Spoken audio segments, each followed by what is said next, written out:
목소리로 고백하겠습니다. 하나님 덕분에 다시 일어섭니다. 한 번 더 고백하겠습니다. 하나님 덕분에 다시 일어섭니다. 이제 금요기도의 시간에는 출애굽 여정을 살펴보고 있습니다. 이스라엘 백성이 애굽에서 나와서 이제 홍해를 건넌 그 이후 시점부터 우리가 사건 중심으로 쭉 이렇게 살펴보고 있잖아요. 홍해를 건넌 이후에 마라의 쓴물 사건도 있었고, 아말렉과 전투도 있었고, 시내산에 도착해서 율법 받고 성막 만들고 그랬던 이야기. 그리고 다시 이제 광야로 떠나는 민수기를 우리가 시작했죠. 그리고 출발했는데 또 얼마 지나지 않아서 원망하고, 또 가나안 땅으로 정탐꾼 보냈다가 못 들어가게 힘들어서 못 가겠다, 우리는 거기서 못 이긴다 원망하고, 그리고 나서 이제 광야를 40년 동안 방황하게 될 거다 그런 말씀 듣고, 그 이후에도 보면 이스라엘 백성들이 먹을 것 없다고 불만하고, 또 모세와 아론에게 반역하고 그런 사건들이 있습니다. 어떻게 된 게 순종 참 잘했습니다 이런 사건이 잘 없어요. 오늘 본문도 또 가데스 지역에서 물이 없다고 원망하는 내용이에요. 그리고 이 시점이 언제냐면 광야 생활 40년째 되는 시점이에요. 그러니까 거의 이제 마무리되는 시점이거든요. 그 민수기 오늘 본문 20장 1절을 보면 첫째 딸이라고 이야기를 하잖아요. 첫째 딸의 이스라엘 자손이 도대체 몇 년도의 첫째 딸이야?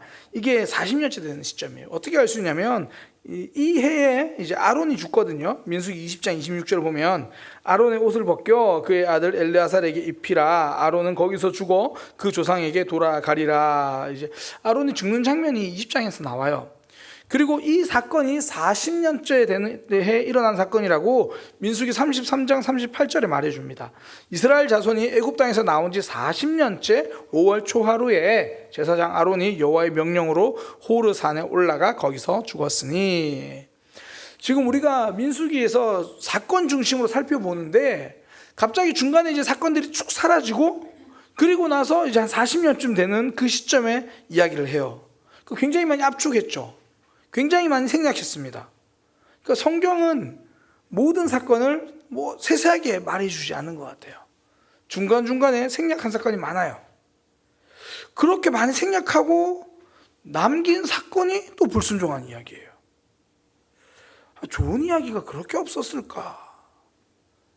정 없더라고 하더라도 하다못해서 광야에서 그냥 애쓰면 살았더라 이런 이야기라도 적어주면 좋잖아요. 이스라엘 백성이 계속 불순종했다 하더라도 한날은 너무 피곤해서 죄도 못 지은 날도 있을 거 아니에요. 그럼 그런 날이라도 기록해주면 좋겠는데 그런 거 싹 다 빼버리고 원망했더라, 불평했더라, 반역했더라, 그리고 좀 생략하고 이제 40년 광야 시점이 끝날 쯤에 또 하나 또 이야기하는데 또 원망했더라. 좀 너무하지 않나 싶어요. 우리도 그렇잖아요. 원래 사람은 다 좋은 사람 잘 없어요. 얼추 좋은 사람들이 있죠. 대충 보면 그래도 괜찮아 보이는 사람들 있잖아요. 제가 결혼식 주례사 때 자주 하는 이야기, 대충 봐야 이쁘다, 스치듯 봐야 사랑스럽다, 너도 그렇다. 그러니까 우리의 삶이 그래요. 그러니까 다 좋을 순 없잖아요. 안 좋은 점도 있고 또 좋은 점도 있고. 그런데 꼭 누군가 우리를 보면서 안 좋은 점만 강조하고 너 지난번에 예배 때 졸았지? 6개월 중에 딱 하루 졸았는데, 예를 들어 너 졸았지? 그러고 이야기하고, 그럼 기분 좋은 사람 없어요. 근데 성경은 그렇게 한단 말이죠. 왜 그렇습니까? 이것이 우리의 정체이기 때문이에요. 그러니까 철학적 용어로 한다면 실존. 그러니까 우리에게 좋은 모습도 있겠죠. 그런데 우리의 모습 그 자체가, 우리의 모습 보면 하나님의 말씀과 잘 어울리지 않잖아요. 우리가 하나님 잘 섬기겠습니다 그러고도 넘어지는 게 우리의 모습이죠. 그러니 민수기에서, 그러니까 이게 이스라엘 백성들에게 억하심정이 있어서 이렇게 기록한 게 아니라 이게 우리의 모습을 보여주는 거예요. 그러니까 우리의 모습만 보면 하나님의 뜻과 다르게 살 때가 많으니까, 이게 우리의 철학적 용어로 실존이니까, 이게 우리의 모습이니까, 그러니까 그 모습을 보여주는 거예요. 성경을 쭉 읽어보면요, 다들 읽어보셨잖아요, 그죠? 읽어보면 크게 두 가지 모습이 나와요. 하나님 앞에서 신실하지 못한 사람의 모습이 나오고, 그럼에도 불구하고 신실하게 그 사람을 사랑해 주시는 하나님의 모습이 나와요. 이게 성경이 그래요. 오늘 본문도 동일합니다. 먼저는 하나님 앞에서 신실하지 못한 사람의 모습이 나와요. 그러니까 이스라엘 백성이 먼저는 이제 모세와 다투잖아요. 민수기 20장 3절 4절 보면 백성이 모세와 다투어 말하되, 근데 말 들어보면요, 너무 답답해요. 우리 형제들이 여호와 앞에 죽을 때 우리가 죽었으면 차라리 좋아할 뻔했다. 이 광야에 와가지고 이 물도 없고 지금 너무 힘들다. 우리가 부부싸움 할 때도 왜 싸우냐면 말 때문에 싸워요. 그러니까 그런 거죠. 당신 항상 그랬다고. 항상 그런 건 아닌데. 그러니까 이스라엘 백성들 진짜 우리 그때 죽고 싶다는 얘기가 아닌데 지금 너무 힘들다는 얘기를 이렇게 하잖아요. 그러니까 이렇게 불평하고 모세와 다투고. 그런데 오늘 본문은 굉장히 독특한 사건이 하나 적혀 있는데요. 이 상황에서 모세도 하나님의 거룩함을 드러내지 못했다 그래요. 민수기 20장 12절에 보면 여호와께서 모세와 아론에게 이르시되 너희가 나를 믿지 아니하고, 이게 지금 이스라엘 백성들한테 하는 얘기 아닙니다. 모세와 아론한테 하는 이야기예요. 너희가 나를 믿지 아니하고 이스라엘 자손의 목전에서 내 거룩함을 나타내지 않았고, 그래서 하나님이 이제 그들에게 형벌 같은 이야기를 하십니다. 이제 너희는 가나안 땅 못 들어갈 거야. 그들에게 준 땅에 인도하여 들이지 못하리라. 모세와 아론에게 그렇게 이야기하십니다. 그러니까 지금 이스라엘 백성이 물이 없다고 모세를 원망하니까 모세도 이게 답답했던 것 같아요. 이게 40년째 일이잖아요. 이게 이 정도에 좀 지쳐 있는 것 같아요. 좀 달라지지. 그래서 모세도 이제 하나님의 말씀과 전혀 좀 다르게 반응을 해요. 그게 오늘 본문 20장 10절하고 11절이거든요. 모세와 아론이 회중을 그 반석 앞에 모으고 모세가 그들에게 이르되 반역한 너희야 들으라. 화가 난 거예요. 이제 모세가 반역한 너희가 들으라. 그래서 우리가 너희를 위하여 이 반석에서 물을 내랴. 그러면서 지팡이를 가지고 이제 반석을 쳐서 물이 나와서. 그러니까 계속 백성들이 자신한테 이야기하니까 그게 좀 감당이 안 됐던 것 같아요. 그래서 이제 백성들을 향해서 반역한 너희요, 비난하는 말을 하는 거죠. 그리고 우리가 너희를 위해서 물을 내랴. 우리가 너희에게 물을 내겠느냐. 상한 감정으로 말하고 또 상한 감정으로 행동해요. 하나님은 반석을 명하라고 하셨는데 모세는 지팡이로 막 치고. 이런 거 보면 참 말씀대로 산다는 게 쉽지 않구나 생각이 들죠.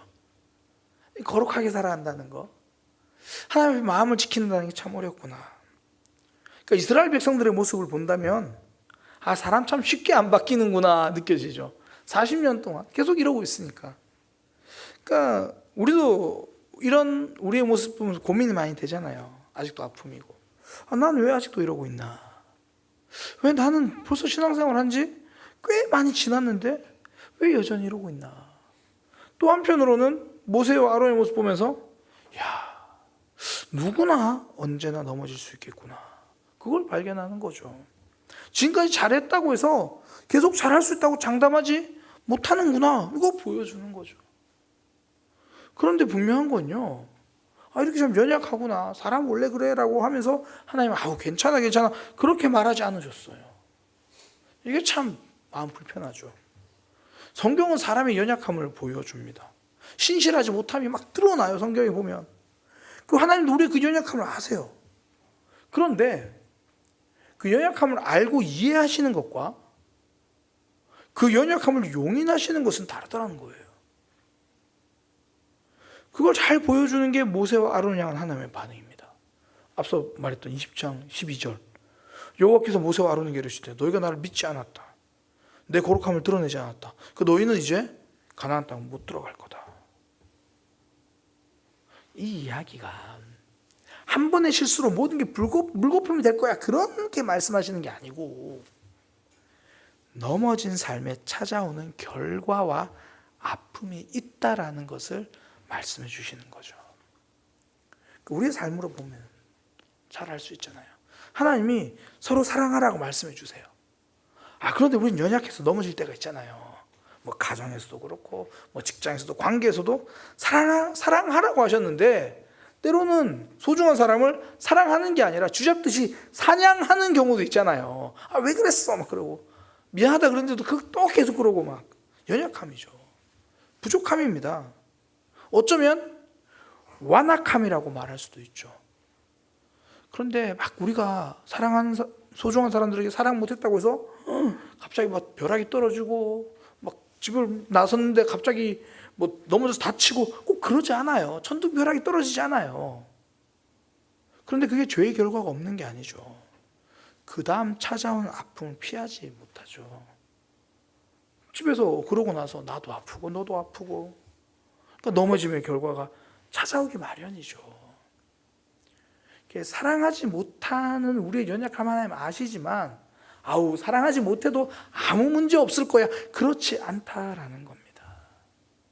성경을 보면 하나님이 다시 건져주심을 이야기를 하지 아픔 없음을 말하지 않습니다.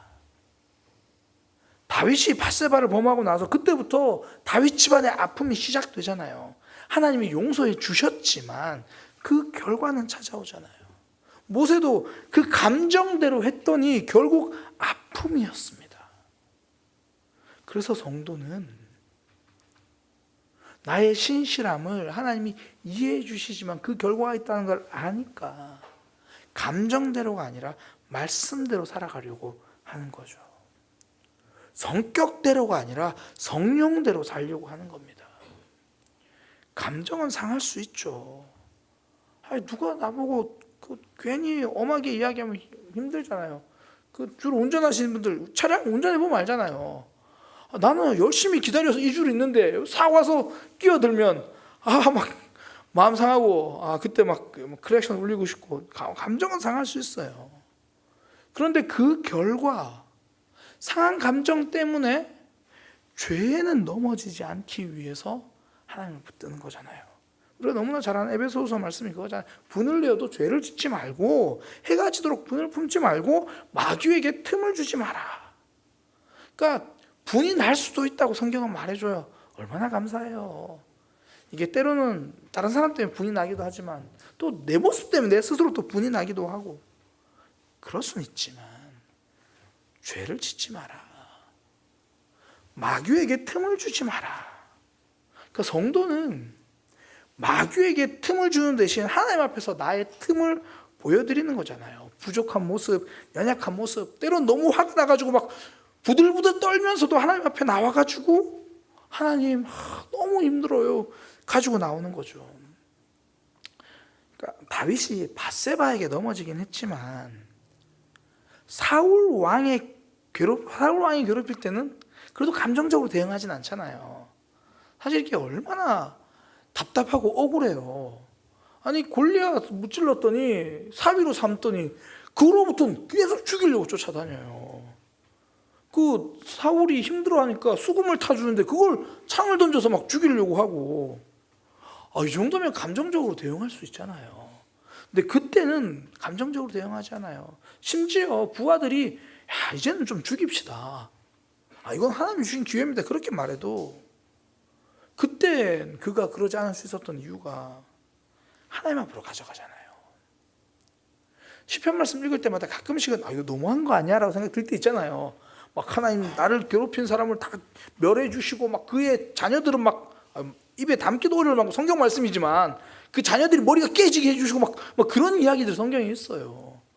그러니까 다윗은 상한 감정으로 마귀가 틈타지 않도록 대신에 그 감정의 틈을 하나님께 들고 가잖아요. 하나님 저 너무 힘들어요. 종교인은 하나님 앞에서는 틈이 없고요. 사람들 앞에서 푸는 거죠. 하나님 앞에서 거룩하게 나 오늘 예배 드렸어. 그리고 집에 딱 가서 당신 나한테 왜 그랬어? 막 이런 이야기들. 근데 신앙인은 그 반대죠. 하나님 앞에서 내 모습을 보여드리는 거네. 하나님 저 너무 힘들어요. 하나님 저 시편 말씀이 너무 이렇게 와닿을 줄이야. 막 이렇게. 그러니까 그렇게 하면서 결국은 관계에서는 나의 삶에서는 감정대로가 아니라 말씀대로.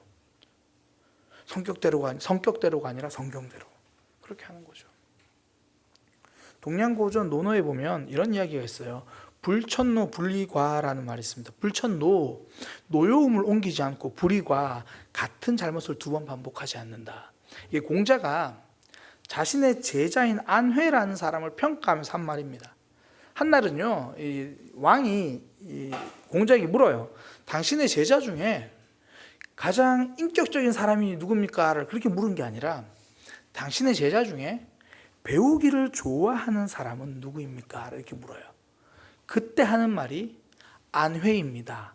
근데 이 안회는 이 노여움을 다른 얘기에 옮기지 않고 같은 잘못을 반복하지 않습니다.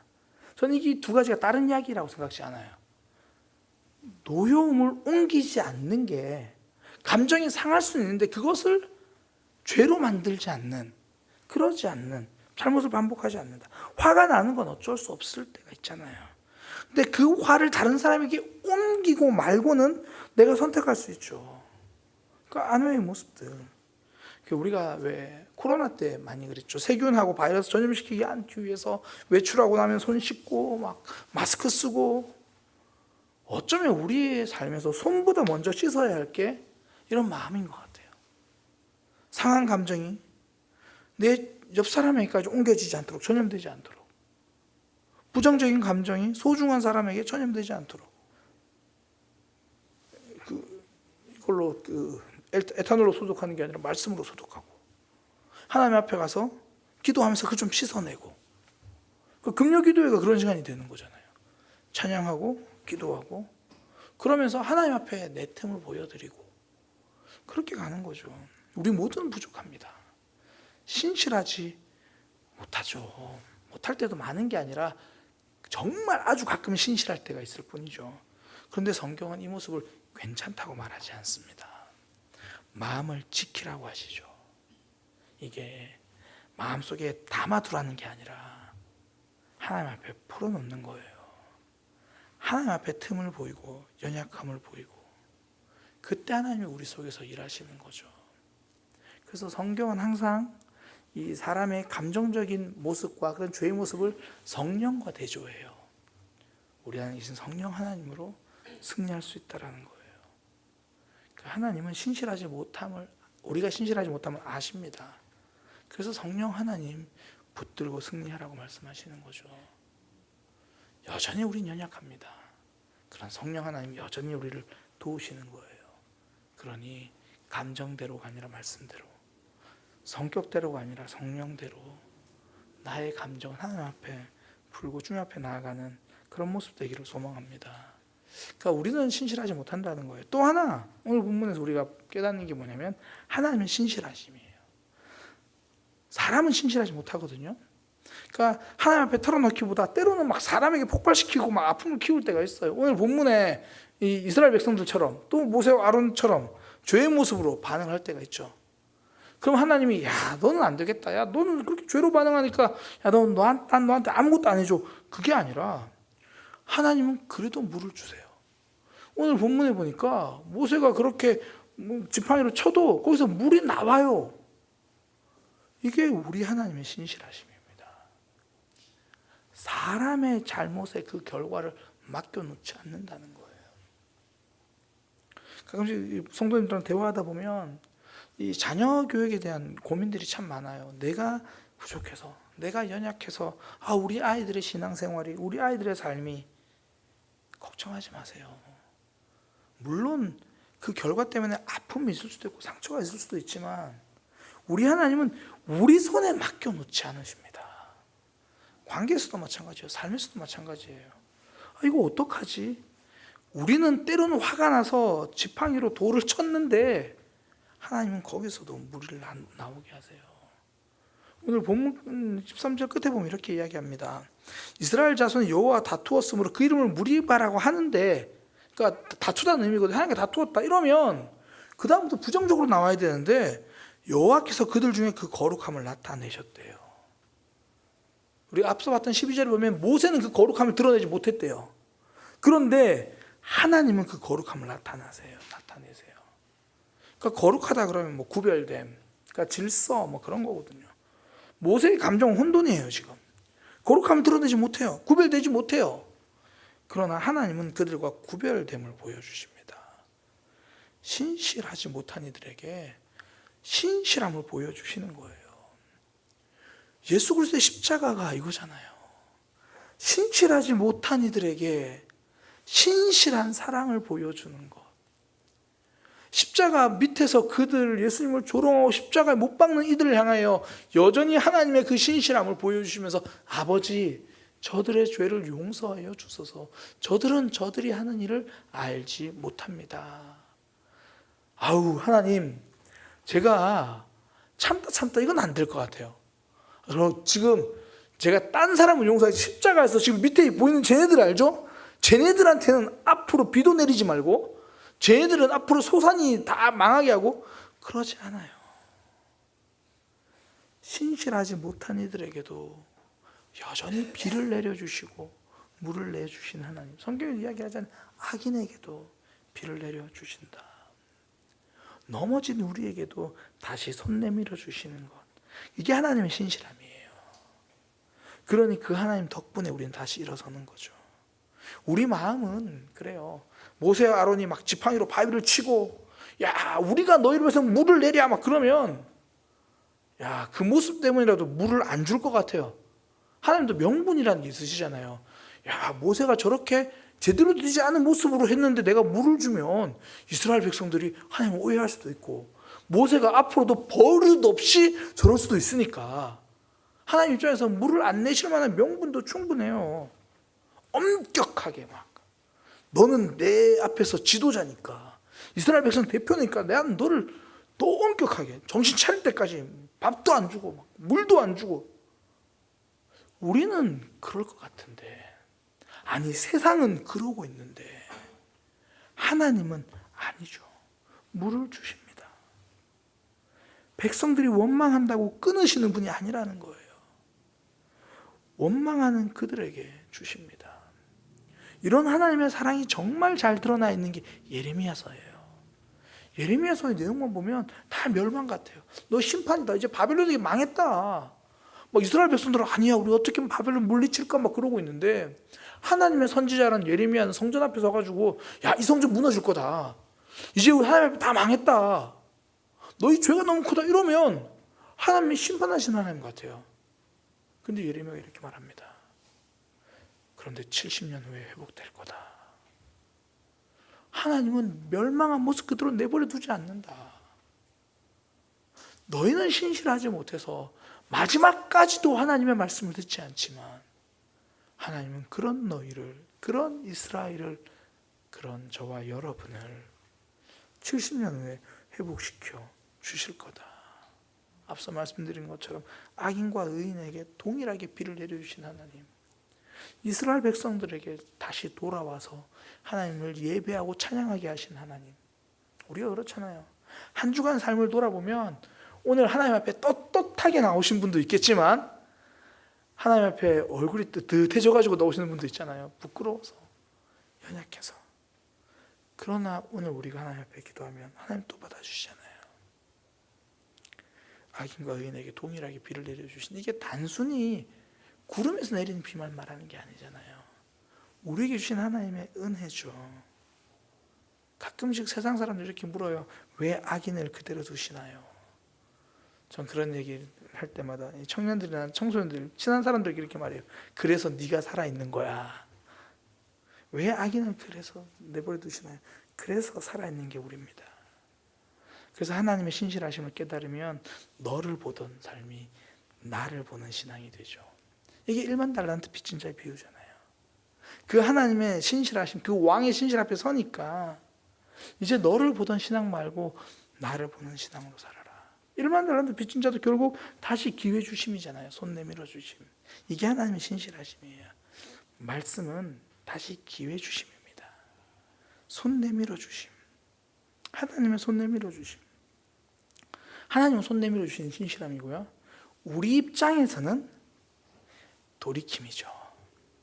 회개가 되는 거죠. 선지자의 선포, 멸망 선언이 아니라 기회 주심이고요. 우리 입장에서는 손잡는 거 돌이킴이고 회개, 다시 일어섬이죠. 성경은 전체가 그 이야기를 합니다. 우리는 연약해요. 신실하지 못해요. 그래서 늘 죄의 결과를 당하면서 허덕이는데 그때마다 하나님은 건져주시고 손 내밀어 주시고 다시 그 손잡고 일어나서 회복될 수 있도록 해주시는 거죠. 성경을 오늘 보는데요, 다 생략하고 떡 쓰는 말이 넘어짐이에요. 잘못하고 있다. 우리의 모습을 알려주시고 보여주시는 거죠. 신실하지 못한 거 안다. 그러나 그 모습 그대로 내버려 두지 마라. 아픔이 있다. 그러니 감정이 아니라 말씀이다. 성격대로 살지 말고 성령 따라 살아라. 그 얘기를 해주시는, 그걸 보여주시는 거죠. 그리고 그러다가 넘어졌을지라도 하나님은 물을 주신다. 그래도 하나님은 하나님이 거룩을 드러내신다. 신실하신 하나님 앞으로 나오라는 거죠. 다시 살려주신 하나님, 다시 기회 주신 하나님, 그 하나님 앞에 우리 입장에서 회개라는 모습으로 돌이켜서 손잡고 달라지는 삶을 살아가라는 거예요. 하나님 덕분에 우리는 다시 일어섭니다. 성경이 계속 사람의 연약함을 보여주지만 또한 여전히 하나님의 사랑을 알려주시죠. 오늘도 우리는 그 사랑 덕분에 이 자리에 있습니다. 그리고 오늘 기도하면서 그 하나님을 붙들 거예요. 하나님이 내려주시는 은혜의 비를 경험하는 저와 여러분 되기를 소망합니다. 기도하겠습니다. 하나님, 한없이 연약한 우리, 때로는 어떻게 해야 할지도 모르겠고 정말 이스라엘 백성들처럼 40년 동안이나 죄만 반복하는 것처럼 보여질 때도 있습니다. 그럼에도 불구하고 우리를 향한 신실함을 포기하지 않으신 하나님, 그렇게 원망하는 백성들, 하나님의 의로움을 드러내지 못하는 모세에게도 하나님은 여전히 물을 주시고 하나님의 거룩함을 하나님이 드러내시는 그 모습, 우리의 삶 가운데서도 하나님의 일하심을 하나님이 드러내실 때에 하나님 앞에 정직하게 반응하고 하나님 앞에 하나님 내미신 손 붙잡고 돌이킬 수 있는 믿음이 되게 하여 주옵소서. 하나님 덕분에 다시 일어섭니다. 하나님, 오늘도 손 내미신 하나님을 꼭 붙들고 하나님께로 나아가게 하여 주옵소서. 예수님의 이름으로 기도드립니다. 아멘.